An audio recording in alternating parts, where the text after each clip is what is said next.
TESOL Pop, Season 11, Episode 1. Hello and welcome to TESOL Pop, the mini podcast for busy teachers, and welcome to this new season of the podcast. I'm your host, Laura Wilkes, and joining me to talk about gamification in teaching adult learners is Jade Arthur.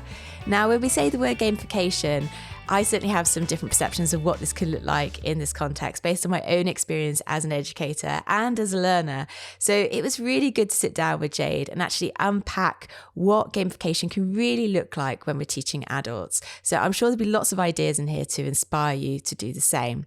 Let's join the conversation where we kicked off by defining what gamification is. So gamification is a type of method that's used to help learners be able to kind of gain their understanding of a concept through games. So through points, through scoring, and through competition in order to get rewards. It's a motivator, and it can be used for children and adults as well.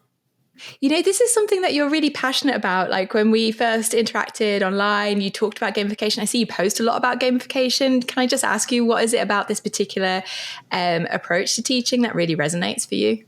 For me, I find that no matter what age we're at, whether we're children or adults, we like to be engaged with what we're learning. And when you were giving a presentation, when you're asking questions, all of that is great. Exercises, it's all great. But games provide a level of enjoyment that goes beyond just learning a concept. It's sort of unlocking that inner child.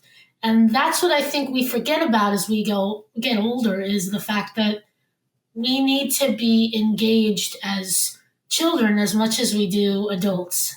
And so it's a fun way to get ourselves involved in the learning. And so much more learning can happen, can't it, when we're relaxed and in that sense of play and joyous state. Those mistakes we may make in learning a language particularly may just not be such a big deal if we're engaged in something that feels genuinely fun, basically. Yeah, exactly. Yeah, we're more likely to, like you said, make mistakes and be okay with it if we have fun and we're encouraged to make those mistakes through the process. I certainly resonate with that as a language learner myself, and I certainly can recognize that in my own teaching with my students. So I bet listeners are the same. In today's episode, I'd love to kind of unpick these common misconceptions that surround gamification to kind of really help us to reimagine what it can look like in the classroom. You've already touched upon one point there about the kind of rewards. And I think when we talk about gamification, it's also associated with competition and rewards, meaning winning points. So there's this kind of offset between winners and losers. What is your take on that? Is that just one version of gamification, or are we just getting it wrong?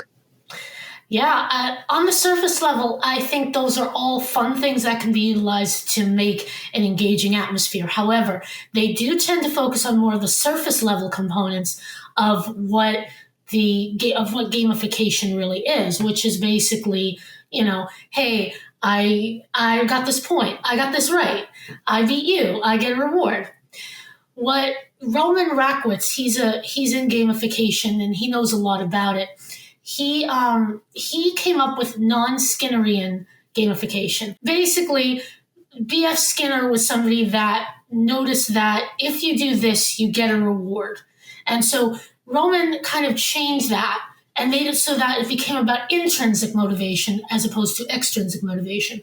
And I think that's what the future of gamification should be. As opposed to pitting people in competition and creating inferiority complexes and narcissism, we need to move into, am I doing this because I love it, because I see the point of it? And that's really where I think gamification can be evolved, is through our intrinsic motivation to enjoy the learning, as well as enjoy the functions of getting rewards and getting points. It all needs to be integrated into that. What could that look like in a classroom setting? Like, is this something you're tapping into? I imagine you are with your own classes that you teach. It seems quite tricky to kind of imagine like how we can tap into that intrinsic side of motivation when it comes to gamification. Do you have any suggestions? I think it's more influencing the perception for students. I think that we end up, we put these things in our courses without really thinking so much like, oh, this is a fun game. This will be great. I've done it too. I love it. But we forget that we need to also structure why we're putting this game in and then help our students understand what this does for them so that we can make gamification a cooperative or collaborative thing as opposed to something that is just for enjoyment and for, hey, I think this would be a fun vessel to learn this concept through.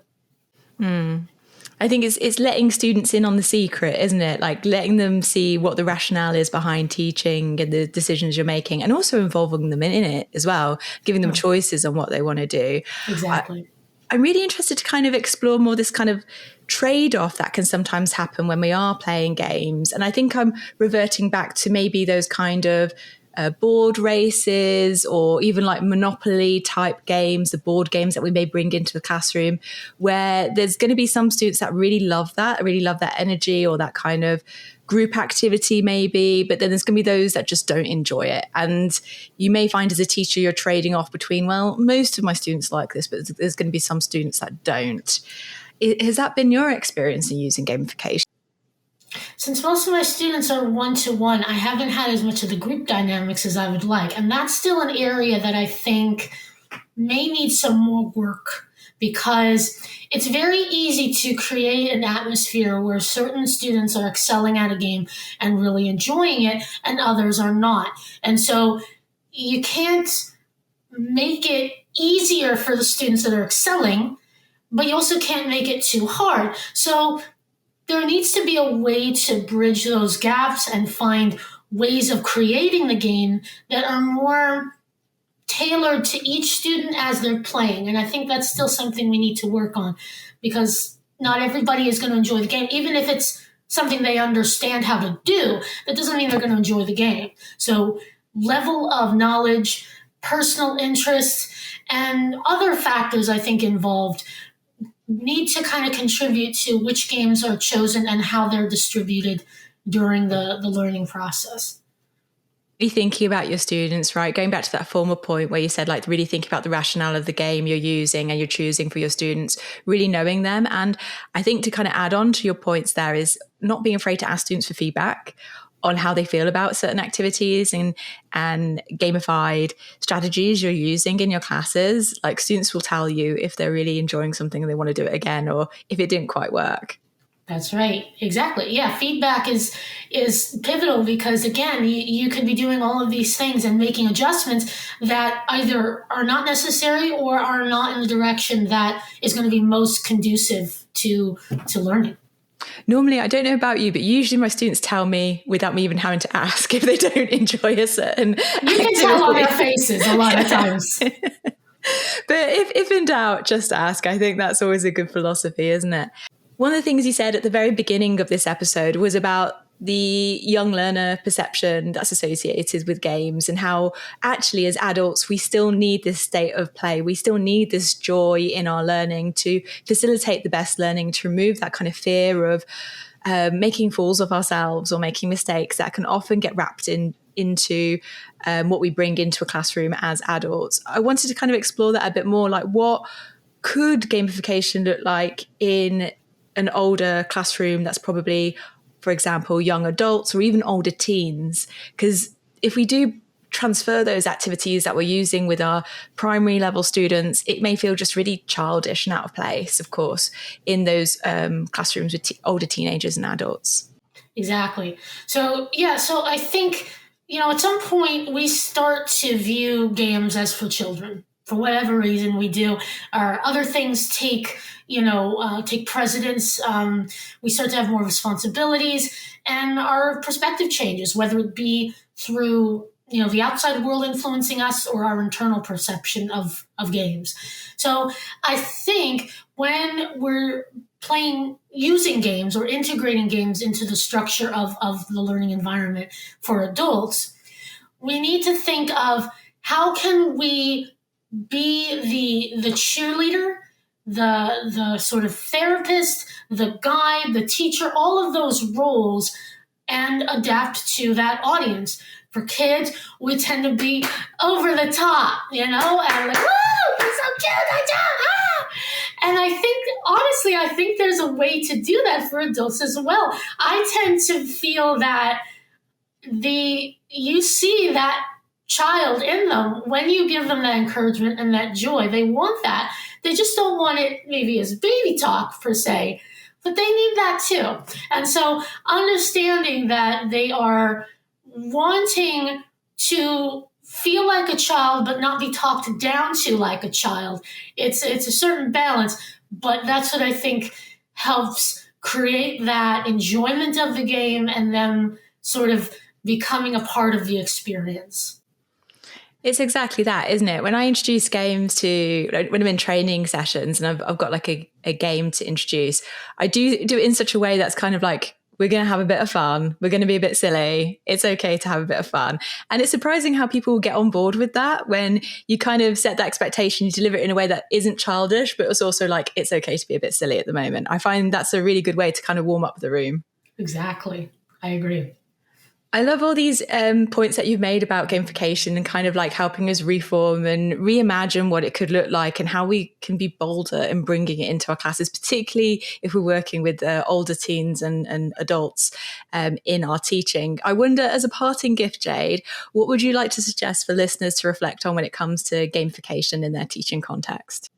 Yeah, to me, there are 3 hows that I really want to kind of be thought about when you're using games. One is how you're integrating it into your lessons. Are you using it, for fun, or are you using it intentionally? So how you're integrating it, how you are influencing the perception of games in your students, and ultimately how you're structuring the games to, kind of advance the student's learning trajectory. So integration, structure, and perception are really important when we think of gamification and what it could be in the future. That's brilliant. Those 3 hows are really helpful to take away. Thank you so much, Jade, for sharing your passion for gamification and bringing this to TESOL Pop. It's been an absolute joy planning this episode and recording with you today. Thank you so much, Laura. Really appreciate it. Awesome. So to learn more about Jade and her passion for gamification, you can go to her website or follow her on LinkedIn. As always, I've included those links in the show notes so you can find those easily.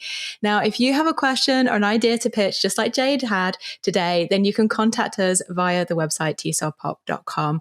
Finally, you can support the work we do here at TESOL Pop by leaving a rating review wherever you listen to the podcast, by sharing today's episode to continue the conversation with your fellow teachers, or by even buying us a coffee by going to ko-fi.com/TESOL Pop. Yeah.